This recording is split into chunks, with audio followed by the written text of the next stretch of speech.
Hey, Steve Mignoni here at Bernison Auto Wrecking doing the Junkyard Crawl with the story of the American station wagon.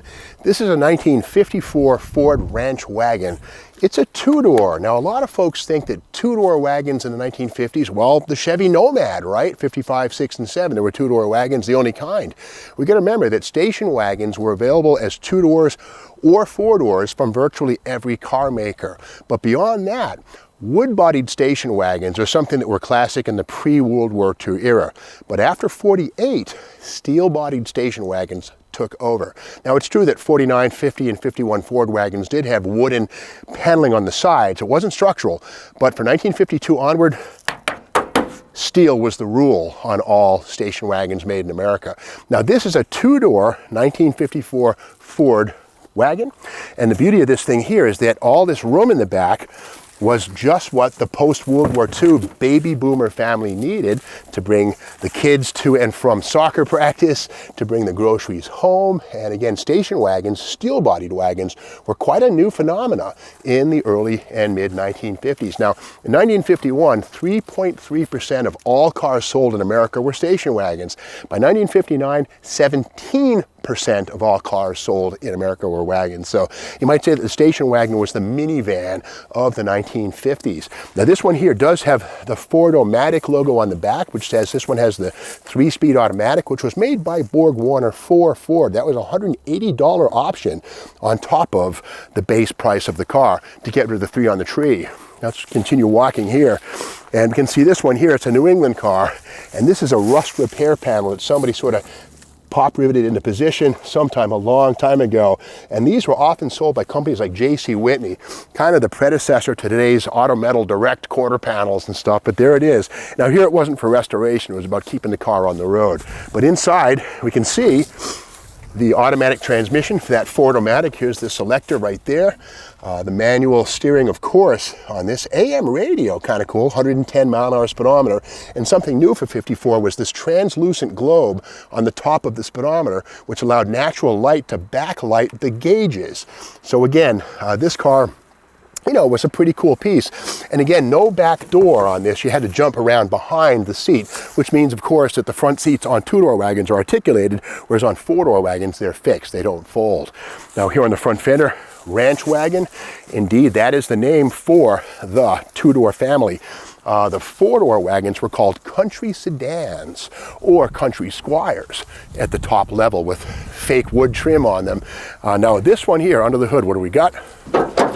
All right, that's Ford's inline 6, not a flathead. This is an overhead valve design. And look at the Holley the one-barrel carburetor with a glass bowl. That's kind of a cool piece. The glass bowl allows you to see the fuel level and if there's any issues with the float. But again, this was the basic 6-cylinder. $80 more got you the first year, 239 cubic inch Y-block overhead valve V8. But here we have the counterpoint to the two-door wagon, the Country Squire four-door wagon. Now, the price on this was about $104 more than the two-door in 1954. Otherwise, quite the same car. Again, the four doors allowed you to get in and out of the back without having to get around the front seat.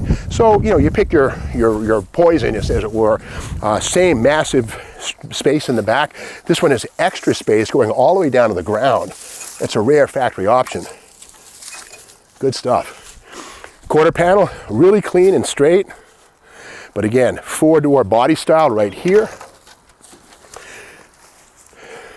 Now, 1954, again, was a breakthrough year for Ford. And this is Hop Up and Motor Life magazine from February of 54. And this is when Hop Up and Motor Life combined to become one.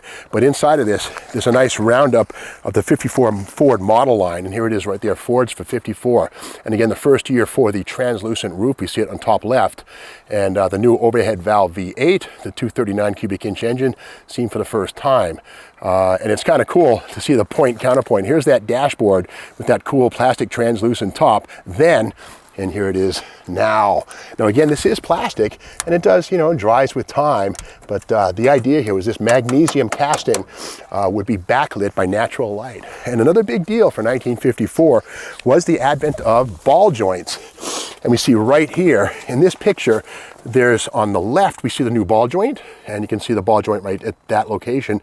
And on the right is the kingpin of 1953. The deal with the kingpins is that when the car's decelerating quickly, there's an anti-dive characteristic that's not there. Ball joint front suspensions have more articulation and better geometry, so the car tends to not want to dive when you hit the brakes. But here it is right here. That's the ball joint right there, seen for the first time, 1954. And inside of this is a ball and a socket, kind of like your elbow or your hip. Same idea. There's one on the top, one on the bottom. Here's the grease fitting for service right there. So again, 1954, first year for ball joints on Ford passenger cars. Now Chevrolet would introduce a very similar design in 1955, the next model year, but because Ford had used ball joints so heavily in its marketing, Chevy called it spherical joint suspension in 1955. So there's the story of that. But again, in the mid-50s, wagons were a huge part of the American passenger car scene. Again, as big as the minivan was in the 1980s, the steel-bodied station wagon was in the 1950s. And again, the baby boom really owes its growth to the utility of the station wagon. So that's the story of these two 1954 Fords, the Ranch Wagon and the Country Sedan four-door. If you like this video, be sure to subscribe to the Steve Maggs YouTube channel.